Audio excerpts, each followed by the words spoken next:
and welcome to Nationwide on the network service of the NTA. I am Olajide Bello. Remember, you can watch these broadcasts live on our website, nta.ng/live, and on our other social media handles displayed on your screen. Modernizing technology to enhance public broadcasting as one of the 5 pillars of the Federal Ministry of Information and National Orientation remains a priority with steady progress. The Minister, Mohammed Idris, reassured at the ongoing ministerial press briefing at National Press Center, Abuja. Saliu Abdullahi Gwanara reports. Federal Executive Council members give account of stewardship as ministers within the last 2 years. Nigerians are better informed now. The rules of engagement did not change as the host Minister of Information and National Orientation, Mohammed Idris, used the platform to update Nigerians about ongoing efforts to accelerate the transformation of the nation's media ecosystem. I have only recently returned from a trip that took me, together with some of the heads of agencies, to the American National Association of Broadcasters NAB conference and workshop in Las Vegas, USA, under the theme, the technology, the trend, and the future. Following this trip also, I was in France recently for the Nigerian Business Forum hosted by the French government's Business France Enterprise. On the sidelines of those activities also, I met with the executives of United Nations Educational, Scientific and Cultural Organization, UNESCO, to further fine-tune the imminent takeoff of the first of its kind Media and Information Literacy Institute that Nigeria will be hosting here in Abuja. That institute will go a long way towards strengthening Nigeria's media environment and supporting journalists to carry out their functions even more effectively. As the administration gets closer to its mid-term, he reaffirmed the status of the media under the Tinubu administration as powerful in the democratic evolution that is open to enjoy government support. In Abuja, Salihu Abdullahi Gwanara, NTA News. The federal government says the reforms in the power sector have increased power generation and distribution in the last 2 years and will be sustained to accelerate economic development. Minister of Power, Bayo Adelabu, gave the assurance at the ministerial press briefing in Abuja. Joshua Ojitu reports. It's the turn of the power sector at the ongoing ministerial briefing as the present administration gives scorecard of stewardship in the last 2 years. From generation to transmission, as well as distribution, reforms in the sector, federal government says is addressing market liquidity challenge, thereby raising revenue with 700 billion naira in 2024, as 11 states have established their electricity market. For the first time in Nigeria's history, peak power generation hit 6,003 megawatts, with target to generate, transmit and distribute 8,000 megawatts by 2027. Minister of Power Adebayo Adelabu says more investments have been made in the last 2 years to strengthen transmission capacity, with plans to regionalize the national grid through introduction of Eastern and Western supergrid. So we're in the initial phases of developing the Makoti hydro project and revitalizing the Kaduna Thermal plant. Makoti hydro project is a large hydro project of about 1,500 megawatts, because we need to start planning for the future. On the renewable energy subsector, more communities, public buildings, educational and health institutions have been connected with solar mini-grids to close energy gap. This government is bent on ensuring that the power sector supports the development of all other critical sectors in the country. Sustaining the trajectory, the power minister says challenges of vandalism, power theft and poor investment must be tackled. Joshua Ojitu, NTA News. And away from the power sector, the agribusiness value chain in the southeast zone of the country, especially Ebonyi State, will soon become more viable when the Calabar, Ebonyi, Benue, Nasarawa, Abuja highway is completed. At the flag-off ceremony of the Section 1 of the road project in Ebonyi State, President Tinubu, represented by the Ebonyi State Governor Francis Nwefuru, expresses the resolve of his administration to reunite Nigerians through his legacy projects across the country.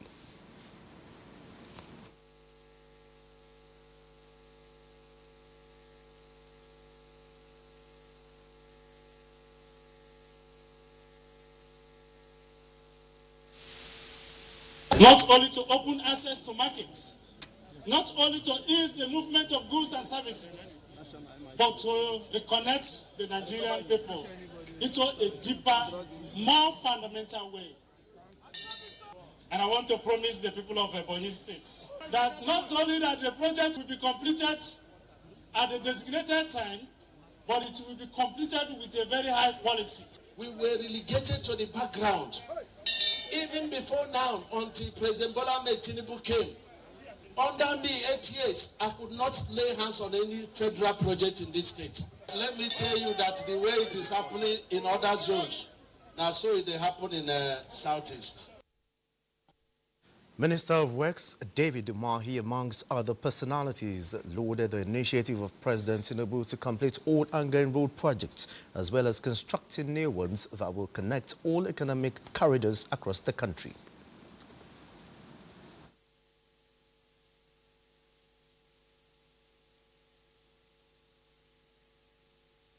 Ebonyi people and other Nigerians to continue to support the federal government to ensure the road projects are completed within the time frame.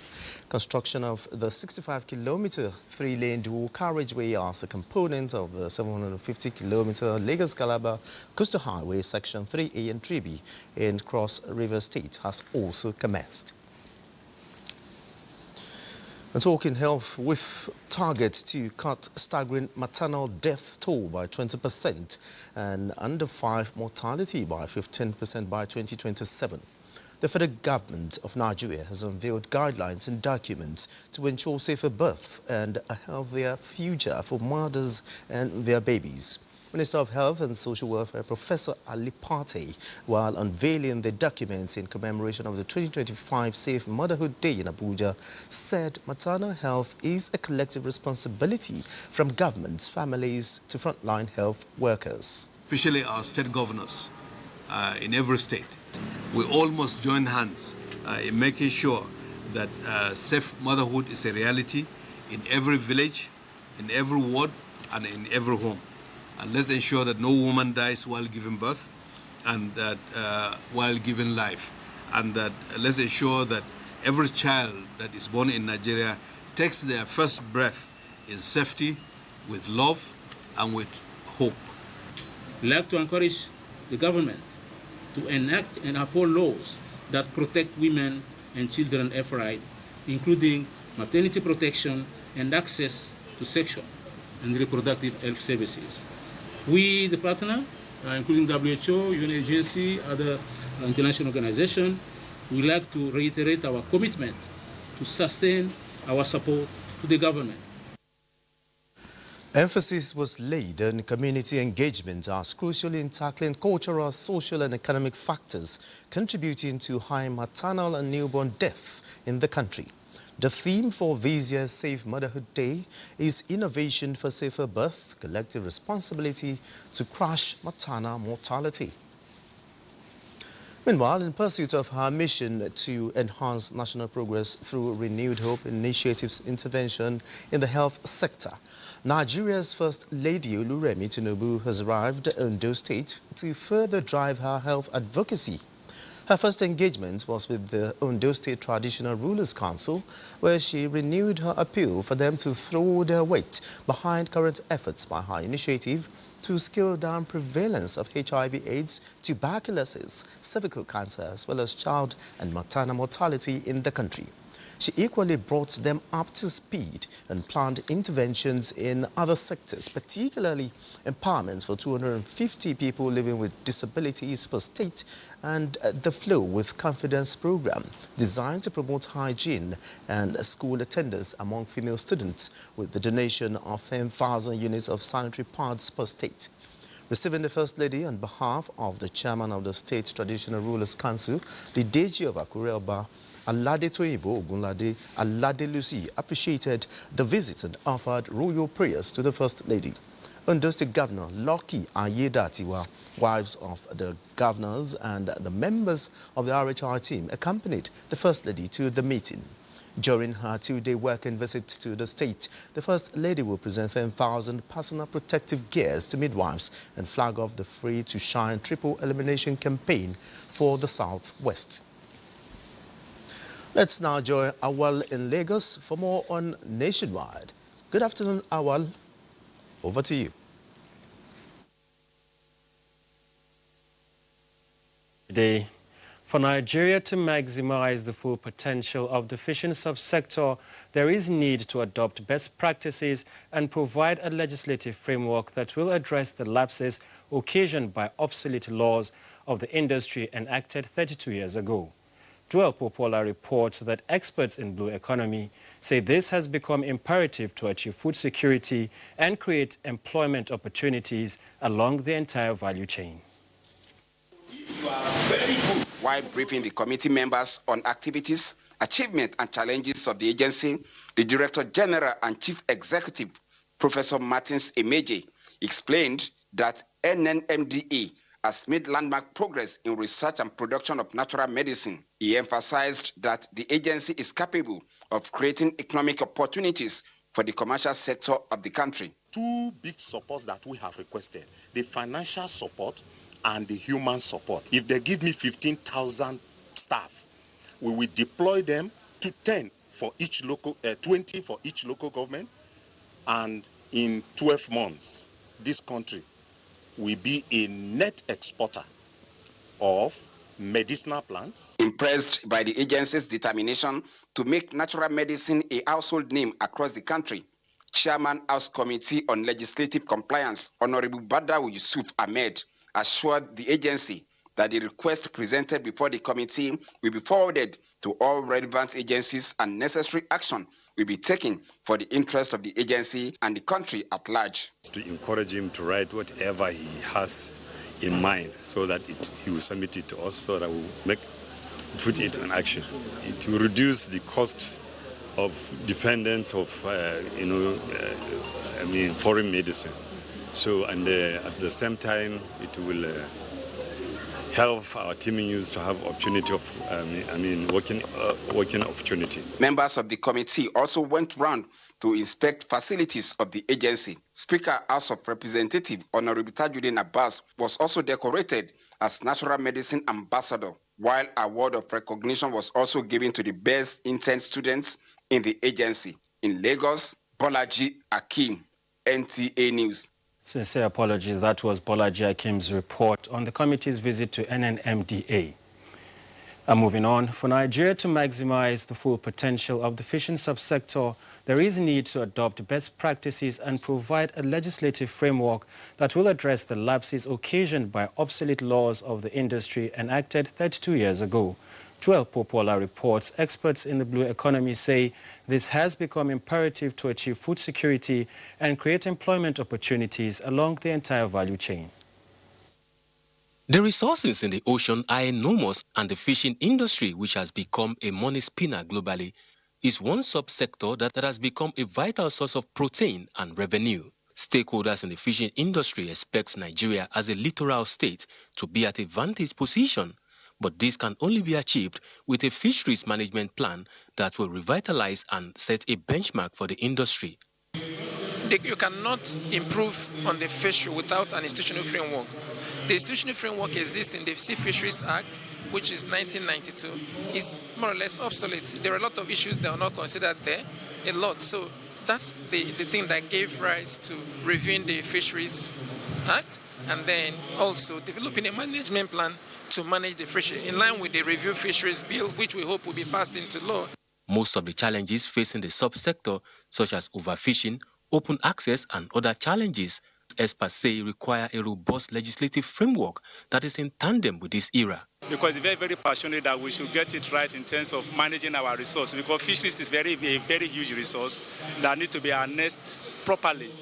Fish in itself is a low-hanging fruit to solve the problem of food security that we have been talking about is the low-hanging fruit, because if we sustain and manage our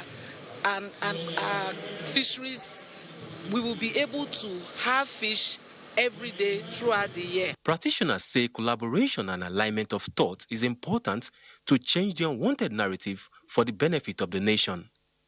In Lagos, Joel Ukbola, NTA News. And that concludes our contribution from Lagos. Nationwide will continue with Sadia Umar Digi in Sokoto after this break. Don't go away. Join us in Sokoto. Corruption and nepotism are detrimental to effective functioning of mental legal system, and judicial officers have a pivotal role to play in restoring confidence of the citizens in the judiciary. Abdullahi Umar Ilalu reports that this was emphasized at a lecture for judicial officers organized by the Nigerian Bar Association, Sokoto State Branch. In adopting a paradigm shift in judicial ethics, judges are to exercise patience and uphold the ethical standards expected of them. Guest lecturers emphasized the need for judges and cadis to embody a higher sense of decorum in the discharge of their duties. Judges have to be cautious of how they use it, because social media is something that goes to the whole world and can easily be given for misgivings. Once you have fear of Allah in your mind, then you know Allah is watchful over you. He is seeing all that you do, and you are going to be held accountable for whatever you do. Chief Judge of Sokoto State Justice Saidu Muhammad Sifawa, alongside the Attorney General and Commissioner for Justice, Nasir Muhammad Benji, acknowledged the daunting task ahead for the new judges. They should discharge their judicial responsibilities in accordance with the laid down rules and procedure. The Chairman, Nigerian Bar Association, Sokoto State Branch, along with other prominent speakers, noted that the lecture aims to sensitize judges and cadis on the do's and don'ts of the judiciary. And what is the expectation of the public from the judges, and what are those conducts that is expected of the judge? At the same time, we should remind ourselves that whether you're a judge or you're a lawyer, whatever you do in this world, you're going to account for it hereafter. The public lecture was attended by prominent figures from the bar and bench. In Sokoto, Abdullah Omar Ilalu, NTA News. Towards enhancing professionalism and efficiency among journalists, the Nigerian Union of Journalists, Sokoto State Council, in collaboration with the iconic Open University, are encouraging media practitioners to leverage artificial intelligence and related opportunities provided by modern technology in their activities for effective service delivery. This was at a one-day workshop for working journalists in Sokoto. Bashir Ibrahim Nababa has more. Media, as fourth estate of the realm, is an indispensable tool that drives national development and encourages public participation in the democratic process. It is against this backdrop that the NUJ Sokoto State Council deemed it fit to engage working journalists on new trends that are vital in the discharge of their work in line with global best practices. It should be the launching part. They should do more to learn digital skills. They should do more to learn artificial intelligence and how it could be used to improve their daily reportage. Papers were presented on the theme Emerging Technologies Exploring Artificial Intelligence in Journalism. Lead facilitator Dr. Shadi Sabi described the training as a platform for journalists to leverage AI and GPT as a guide to good scripting, among other opportunities provided by technologies. It's timely, looking at the essence of digital skills and also the need to leverage on technology to improve on how we dispense journalism in Sokoto State and beyond. Some participants bear their minds on the training. It has changed a lot of narratives that I have before about the AI and digital world. And this training will go a long way in simplifying the way I do my work. This training is timely, and then I can say that it's overwhelming because we actually learned a lot from the facilitators, especially with regard to the AI. The one-day workshop has as participants working journalists in Sokoto State. From Sokoto, Bashir Ibrahim Nababa, NTA News. And those are the news update from this end. It's now back to Olajide in Abuja. Many thanks, Asmao. And talking MSMEs, the federal government has demonstrated determination to change the narrative usually associated with micro, small, medium enterprises in accessing loans and grants, with the launch of 200 billion naira presidential loans and grants in Cross River State to be implemented by the Bank of Industry. This was made known by the Minister of State for Industry, John Eno, at a town hall meeting held in Calabar, Cross River State. Maureen Leo Ajam has details. Micro, small and medium enterprises are said to be the engine room of Nigeria's growth and progress. However, this sector has over the years been grappling with the challenges of non-access to funding, high interest rate and institutional exclusion. Minister of State for Industry John Eno says President Tinubu's administration has captured these challenges in various ways with a view to changing the narrative while also strengthening the Bank of Industry to drive the cause. Government is now determined to change this narration for the better. It is with the present administration that the Bank of Industry has gotten more enablement to be able to function and to deliver.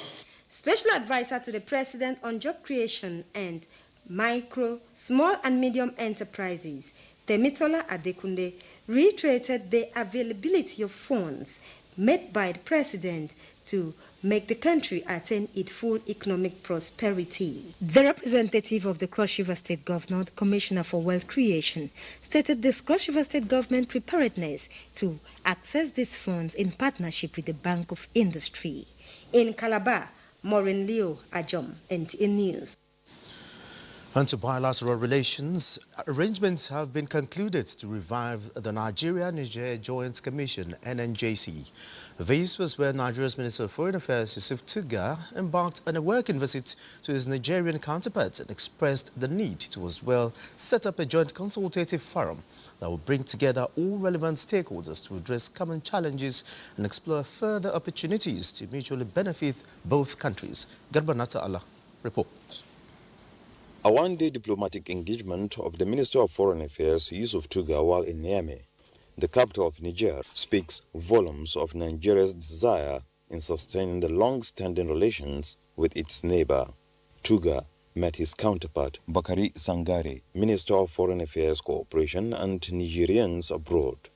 The two ministers examined the challenges facing both countries and addressed the major current issues at the sub-regional, regional, and international levels. And each town, each region has a corresponding region on the other side of the border, you know, the same cultural area. So we need to take advantage of this to address a lot of our issues, and trade should continue, and security cooperation should continue. And the backbone, the fulcrum of all of this is the Nigeria-Niger Joint Commission. The joint infrastructure projects along Kano, Katsina, Jibia, Maradi Railway, the construction of Trans-Haram gas pipeline, Trans-Haram subway, Trans-Haram fiber optic, bilateral air services, local bilateral committees, tariffs and taxes were all among issues streamlined. The two ministers called upon the ministries of defense of both countries to continue their security cooperation. The outcome made both parties fulfilled, with the hope of forging ahead for the Nigerian authorities now to reciprocate the visit. From Niger, I am Garba Muhammad Natala. And the Speaker, House of Representatives, Tajuddin Abbas, has requested the European Union to scale up economic investment in Africa, moving beyond election monitoring and security training. Speaker Abbas said this when the European Union ambassador to Nigeria and the Economic Community of West African States, ECOWAS, Gautier Minot, visited him at the National Assembly. The Speaker urged the EU to capitalize on the Trump administration's reduction of financial grants to boost investment in African countries. He pledges the National Assembly's willingness to collaborate with the European Union in all areas of endeavors. Ambassador Minot describes Nigeria as a key and strategic partner in Africa while advocating stronger ties between the EU Parliament and Nigeria's National Assembly. The Nigerian Midstream and Downstream Petroleum Regulatory Authority, NMDPRA, conducted an impromptu night inspection of petrol stations to identify those under-dispensing fuel. Several stations were cut, shortchanging customers, leading to immediate sanctions, including sealing of pumps and station closures. Lydia Sampson reports. In a bid to curb under-dispensing of petrol, the Nigerian Midstream and Downstream Petroleum Regulatory Authority, NMDPRA, embarked on an impromptu inspection of petrol stations in Abuja and its environs. The strategic move, which started in the day and lasted into the night, aims to identify and penalize stations involved in under-dispensing, ensuring consumers receive accurate quantity of fuel for their money. By the time we seal a station completely, the traffic in that station will move to another station, and before you know it, a queue will be created, and the impression will be that there's scarcity. So we don't want to send that wrong signal to the public. That's why we seal pump by pump. And today alone, we have sealed over 20 pumps. It's actually a pandemic. Like most of the filling stations, their meters are normally not, regular. I don't know how they do it, but if they can do the way they are doing, I think it's good, and it's going to help the poor in this country. The authority is determined to deter malpractices and ensure a safe, fair, and just fuel distribution system. In Abuja, Lydia Sampson, NTA News. And to security matters, with the recent launch of Operation Dogachi and Zero Kidnapping and other violent crimes in Anambra State, residents hailed the initiative. However, advocate that the officers on assignment need proper training for effective service delivery. Ngozi Okeke-Aru reports. They, however, faulted some mode of their operations that do not comply with their rules of engagement, suggesting more training and monitoring of the personnel. Anambra State Governor he should be number one in the whole of Nigeria in terms of security, because bringing the Udogachi security force is a force to reckon with in Anambra State. People can now sleep with their two eyes closed. In every human society, when you give some people some powers, some will carry out their responsibilities as it should be, but some other people will also misuse it. The government should also help the people and the environment by mounting these cameras. I think it will help a lot. We are also exploring use of alternative dispute resolution, whereby people can come to us and complain. We'll also look into their matter and resolve their issue. Meanwhile, on the alleged murder of a woman at Nnewi by security operative on Tuesday, he sued for calm while the state command identifies the suspect and ensures justice is served. From the Anambra State Police Command Headquarters, Ngozi Okeke-Aru, NTA News. One of the gains of launching the combined security operatives codenamed Udogachi is that of reclaiming the public space. Let's now join Ngozi, who will be telling us more on this development. Ngozi, people are accepting Operation Udogachi with mixed feelings. Can you tell us more about how they are embracing it? Olajide, and welcome to Anambra State. Yes, I must tell you that with the launch of the Operation Udogachi and Zero Kidnapping and other violent crimes arm of the security in Anambra State has greatly improved and recorded a lot of successes in the area of reclaiming public space. Before now, people really find it easy to move around because of the fear of the unknown, an attack from armed robbers and kidnappers. But now, with the presence of security operatives on the streets, miles to miles, post to post, everywhere, especially as they operate on intelligence, the stop and search operation also involved. This has really sent strong signal to criminals that Anambra State is no longer a free field for their operations. So it's either you leave the state or you face the wrath of the law. Secondly, the operation has also restored public confidence that people go about their normal businesses, unlike now when they are molested on Mondays. People are scared of going out to do their normal businesses because of fear of the unknown also.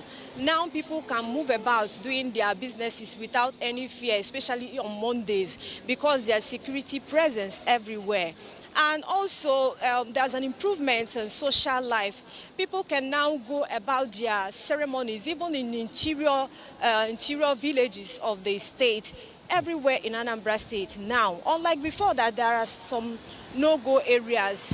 With this Operation Udogachi launched, which aims to promote people's confidence in the security operations in the state, as we witnessed in the report that the Commissioner of Police was telling the people of the state to come back from wherever they are based for the Easter celebration, as the security architecture in the state covers their return, that there will be no harassment of any kind.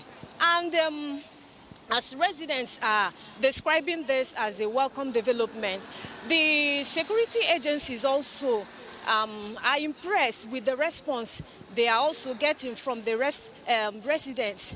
They said there's now a kind of feedback, a two-way communication, whereby that the people are freer now to report their experiences on the roads, in the houses, and their whereabouts. And if there are tips on how to arrest criminals, they feel freer now to get them informed. So I must say, so far so good. The people are going about their normal businesses, and it's a welcome development for residents of the state. All right, many thanks, Ngozi. You've given us a handful of information on Operation Dogachi. Many thanks for your input.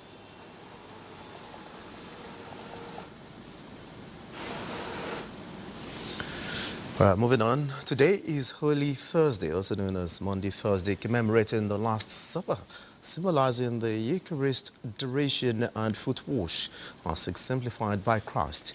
Part of activities for the Holy Week, the Catholic Church, is the Chrism Mass, where Catholic priests renew their ordination vows. Sandra Akime reports.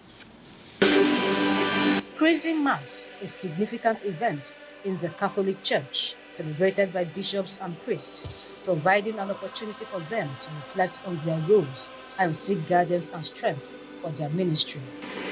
And lead all of us, shepherds and flock, to eternal life. The Holy Mass provided opportunity for the bishop to consecrate the holy oils used in sacrament during the year as part of activities of the Holy Week. In Chrism, you have anointed for yourself priests and kings, prophets and martyrs. Archbishop of Abuja Diocese Ignatius Kegama says the event promotes unity and collaboration between clergy and the community. Our work is to help, and that is why we feel government should cooperate with us, because we are always talking about peace and unity, harmony, and living together in great harmony. So we should be supported.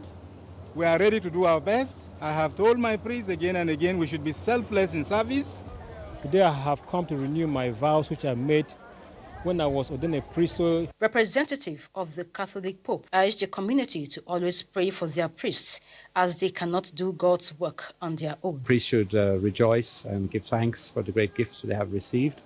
I ask also the lay faithful to pray for their priests and pray for their bishops. In Abuja, Sandra Akeme, NTA News. The Kaduna-Abuja Highway, the link between several northern states and Nigeria's seat of power, has long been in disrepair, causing hardship for commuters.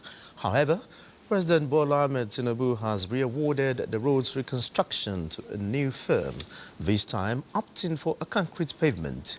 A few days ago, the groundbreaking was performed by the president, represented by the governor of Kaduna State, Ubasani. Muhammad Umar Ajingi reports. For years, the Kaduna-Abuja Highway has been the gateway linking Nigeria's northern states to the federal capital territory, Abuja. But over time, the road has deteriorated with so many potholes causing traffic jams. What should have been a smooth passage for travelers have now become a test of endurance, causing frustration among passengers, with many choosing the alternative of taking the train at Rigasa train station. To address the hardship faced by the road users, President Bola Ahmed Tinubu has re-awarded the reconstruction of the road to a new fame. The reconstruction of the Abuja, Kaduna, Zaria, Kano dual carriageway is one of these huge legacy projects that the President is bequeathing to us in this part of our great country. The President has awarded the completion of sections 1 and 3, a total of 118 kilometers for a total sum of 252 billion. 30% is being paid to InfoQuest. The concrete road, a test of it must commence. The hope of Nigerians is that this Kaduna-Abuja highway will once again serve as a lifeline, not a road of hardship, but a road of progress. In Kaduna, I am Muhammad Umar Ajingi, NTA. Now, our correspondent Umar Ajingi is standing by at a strategic location linking Kaduna to Abuja to give more insights on the swift action taken by the president. Hello, how are people reacting to this development, Ajingi? Well, Olajide Bello, you see, expectedly, the people of this part of the country are very happy. They are, of course, very excited with this great move of President Bola Ahmed Tinubu to re-award the reconstruction of the Abuja-Kaduna-Zaria highway. You know, it is one of the major roads linking most of the northern states to the federal capital territory, Abuja. As a matter of fact, about 12 states from this axis. This is the only corridor they pass through to the federal capital territory, Abuja. You can see behind me there, it is a very busy road with heavy vehicles passing on a daily basis. This is the corridor, the only corridor they pass through Abuja to other parts of the country to deliver their goods. The people of this part of the country, particularly the people of Kaduna State, where the groundbreaking ceremony was performed a few days ago, they were very excited, particularly with the cheering news coming from the Minister of Works, Dev Umahi, that already 30% mobilization fee has been paid to this new firm that President Bola Ahmed Tinubu has re-awarded the contract for at the sum of 252 billion naira of a total of 118 kilometers road. You know, the road has been divided into 3 sections. Section 1, which is from Abuja to Kaduna, and then the section 2, which is from Zaria to Kano. From Zaria to Kano is section 3. So the re-awarding of the contract is for section 1 and section 3, where President Bola Ahmed Tinubu has even added 11 kilometers at the section 3 axis. That is the Kano axis, to extend the road to Aminu Kano International Airport. And where I am now here, you can see a pavement reinforcement, concrete road. This was done through the road infrastructure tax credit system.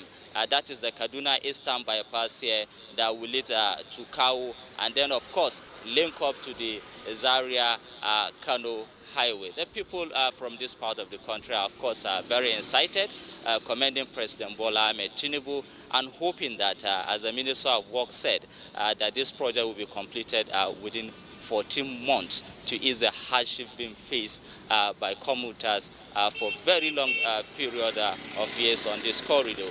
Even though they have an alternative, the Kaduna-Abuja train services have been serving as an alternative for most passengers, reducing the pressure on this road.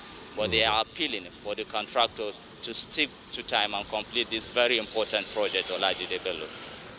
All right, many thanks, Muhammad Umar Ajingi, for keeping us up to speed with the latest developments on the road construction there. Many thanks for your input. Thank you. Moving on, the federal government says Nigeria is determined to create opportunities for a more innovative approach towards tackling post-harvest loss among farmers in the country. Minister of State, Trade and Investment, Senator John Eno, stated this in Kano while inaugurating a 10 billion naira onion storage facility established in the state. Aminu Umar reports. Farmers are among the leading producers of onion in the country, with current production capacity put at about 2 million metric tons. The main challenge faced by farmers is lack of storage facility, which causes high rate of post-harvest loss. Every season, millions of naira worth of onion are lost due to inadequate storage, leaving farmers disheartening and the nation being shortchanged. The first few months of his administration, a total sum of about 200 billion was committed to the growth of industry. That is why when the budget was with the National Assembly, the President added an additional 500 billion to the portfolio of the Bank of Industry to enable it and to make it stronger. We propose the establishment of National Council, Onion Council, a regulatory and promotional body to oversee quality, standard, coordinate production clusters, and drive Nigeria's position on the global onion map. The minister maintained that the initiative has aligned with President Tinubu's agenda that aims to increase income for farmers and create more job opportunities for Nigerian youth. In Kano, Amin Umar, NTA News. Now let's head back to Kaduna, where Salamatu is standing by to give us updates on stories making the rounds from that zone. Salamatu, good afternoon. Thank you so much, Olajide, and welcome to Kaduna Studios. The governor of Kaduna State, Obasani, has restated his commitment to inclusive governance and the promotion of peace and unity in Kaduna State. The governor gave the assurance when he received a delegation from the Yoruba community at the Government House, Kaduna. Muhammad Umar Ajingi reports. It was a visit of solidarity and mutual respect from the Yoruba community in Kaduna State, led by their leader, Abdulrazak Mustafa. They are here at the Government House Council chambers to interact with the Kaduna State Executive Council members. The president of the Yoruba community commended the governor's inclusive and participatory style of leadership, which he said has strengthened social cohesion as well as accelerated development and improved security across the state. The Yoruba community promised to continue supporting the administration of Governor Obasani. We are deeply honored to have been included in the committee established to organize Kabilu Day. The governor expressed his appreciation for the visit and show of solidarity, emphasizing that his administration remains committed to unity, peace building and equal opportunity for all ethnic groups residing in the state. Everyone must be on the table as a major stakeholder for the benefit of the people of Kaduna State. And most importantly, we made it clear to everyone, in Kaduna, there's nothing like discrimination. Whether you're a resident or a citizen, as long as you live in Kaduna, pay your taxes in Kaduna, you will be treated as a citizen of Kaduna State. The visit, according to both parties, further strengthens inter-ethnic cooperation and reinforces the message of unity in diversity. In Kaduna, I am Muhammad Marajingi, NTA News. Moving on, enhancing professional efficiency through leveraging homegrown technology and innovation remains the focal point of the current command philosophy of the Nigerian Air Force. This point was made clear during intra-command research and development competition conducted by the Air Training Command of the Nigerian Air Force. Siraj Abdullahi tells us more. Technologies developed and exhibited include integrated crime records management system, dismountable guard posts, and many other innovations. Solar power ultrasonic bird scaring device. The project of the 401 Flying School, Kaduna, emerged the overall winner. Director of Research and Development, Nigerian Air Force Headquarters, Air Vice Marshal Ndubisi Samuel says Nigeria is taking a lead in the area of technology within the Committee of Nations. What the chief wants and what we're implementing is we don't just want research and development for exhibition. We want research and development for operationalization. So we want to see each of these projects here operationalized. That means we will deploy them in the field, test them, and then get a feedback. And you know that from what we can see here, we are very, very confident that Nigeria, in the near future, will be among the Committee of Nations, that is also having their own breakthrough in science and development. The exhibition is an annual exercise to showcase talents of the Nigerian Air Force personnel to meet up with the technological demand of the dynamic environment. In Kaduna, Suraj Abdullahi, NTA. And Suraj Abdullahi's report completes our package. From here, let's rejoin Olajide Bello in our Abuja studios. Hello. Glad to know you're still there. The Nigerian Air Force is to establish a centralized fire safety monitoring and evaluation framework to be integrated into a well-established safety management system. It is designed to enhance capacity to track compliance, identify emerging risks, and support data-driven decision-making at both command and headquarters level. The Chief of the Air Staff, Air Marshal Hassan Abubakar, made this known at the handing over of refurbished and upgraded fire trucks at the Mogadishu Cantonment Parade Ground in Abuja. The report. The Chief of the Air Staff places premium on air operations with particular emphasis on fleet expansion, combat readiness and operational safety. This year alone, approximately 1,500 NAF personnel have undergone training in various safety-related disciplines, including fire safety and prevention, underscoring the NAF's commitment to building a safety-conscious force.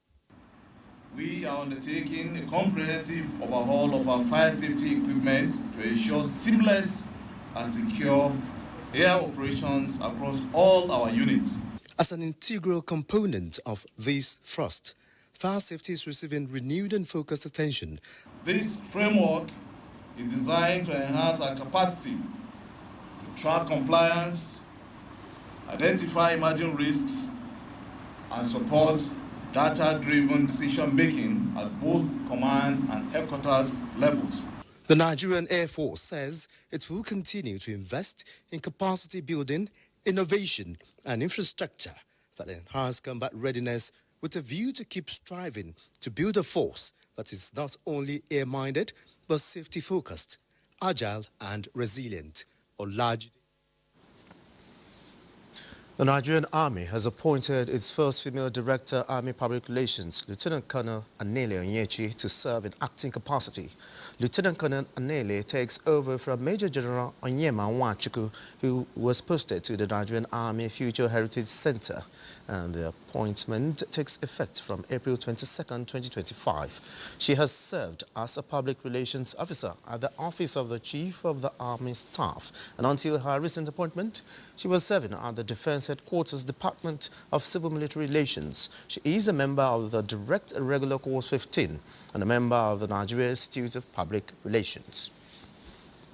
And that's it nationwide. Many thanks for being a part of it. I am Olajide Bello.